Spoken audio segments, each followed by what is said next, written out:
welcome back to Afternoon Express.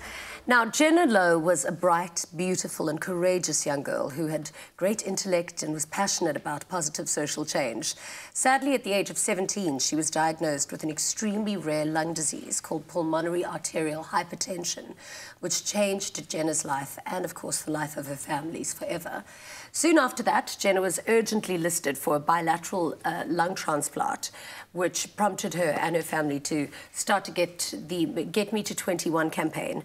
Her mother, Gabi, is here to tell us all about it. But first, let's have a look at Jenna inviting South Africa to her 21st birthday, where she was just 19 years of age. Everyone was invited. However, they had to register as an organ donor first in order to attend.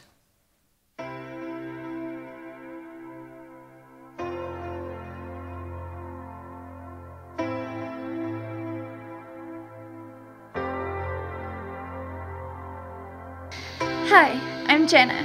I'm 19 and I'm planning my 21st birthday party now. And I'm inviting you.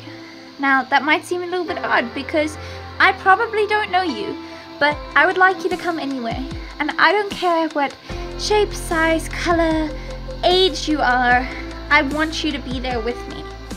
And I want you to bring your friends. Because the more people there are, and the more people that sign up now, the more likely it is that I'll be able to join you.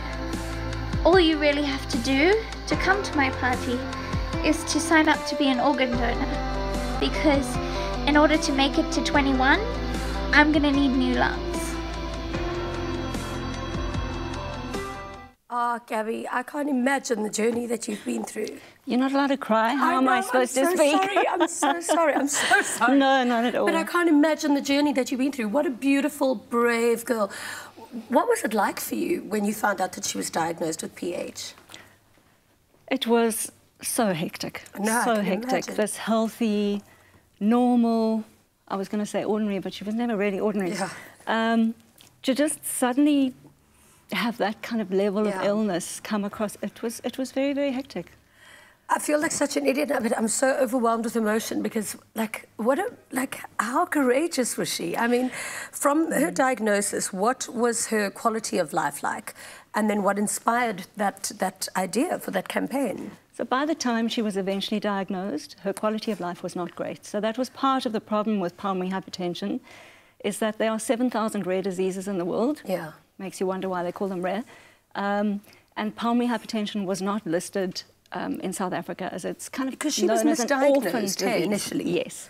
So very often with pulmonary hypertension, you can be misdiagnosed for a very long time. Yeah. So she was diagnosed with asthma. So by the time she was actually diagnosed, she was very far gone with her illness. She was already category 3. And her main symptoms were very hectic breathlessness. She used to describe it as, you know, when you're underwater and you want to come up for air.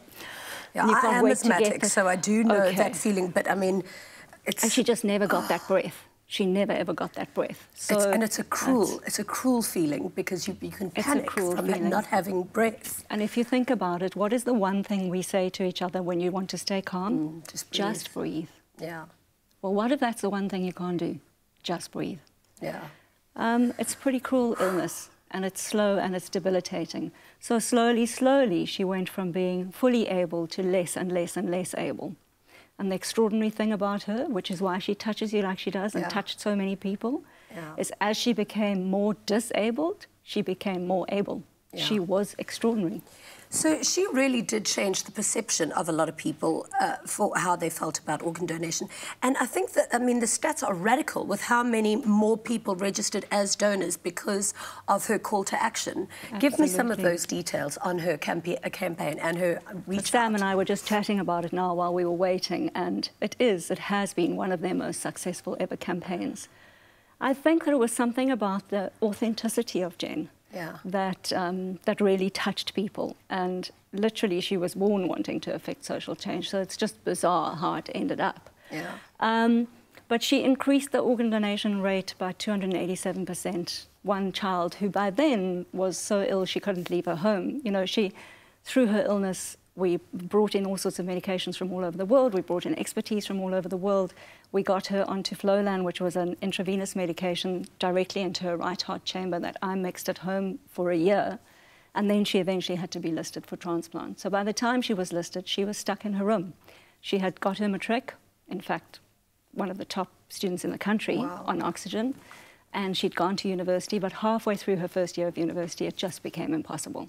And then she was emergency listed. Had she done the transplant? Had she gotten... Oh, okay. No. So that is why this campaign is so important. Yeah. Had she gotten... what did she need? A lung transplant? She needed a double lung transplant. Yeah. And so it had been such a fight throughout the pulmonary hypertension to get the medication in that we thought that when she eventually got to the point where she needed transplant, that that would be the easy part. Why did we think that? Because South Africa is the home of the heart transplant. We thought that was the easy part. And only when she got emergency listed did we realize how dire it is, and that in actual fact, South Africa is appalling. We have 0.2% of our population are organ donors.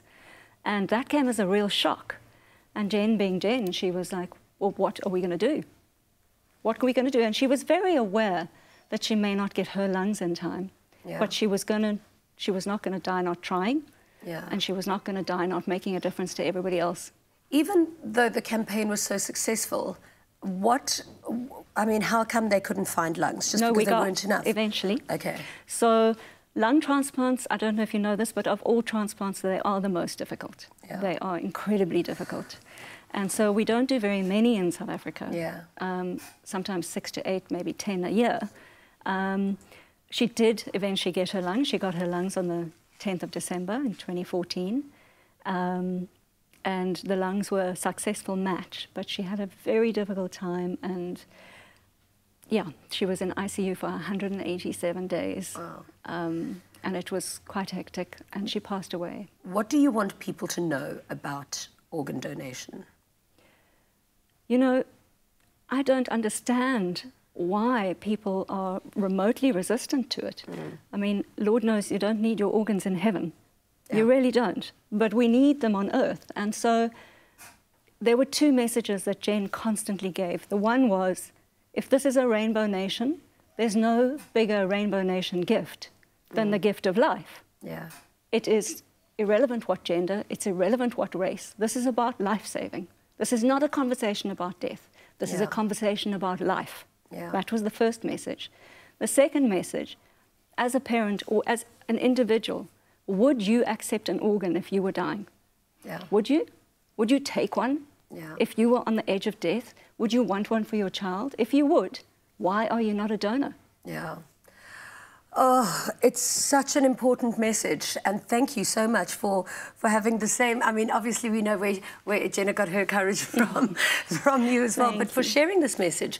It is so important, and you know, there's so many lives that can be saved through this. Thank you, and her legacy must carry on, you know, and that is part of her legacy, is you can make a difference. Just an ordinary human can make a difference. Why wouldn't you? Exactly. Why wouldn't you? Thank you so much for sharing your story. Thank you for being here today. Thanks. Oh.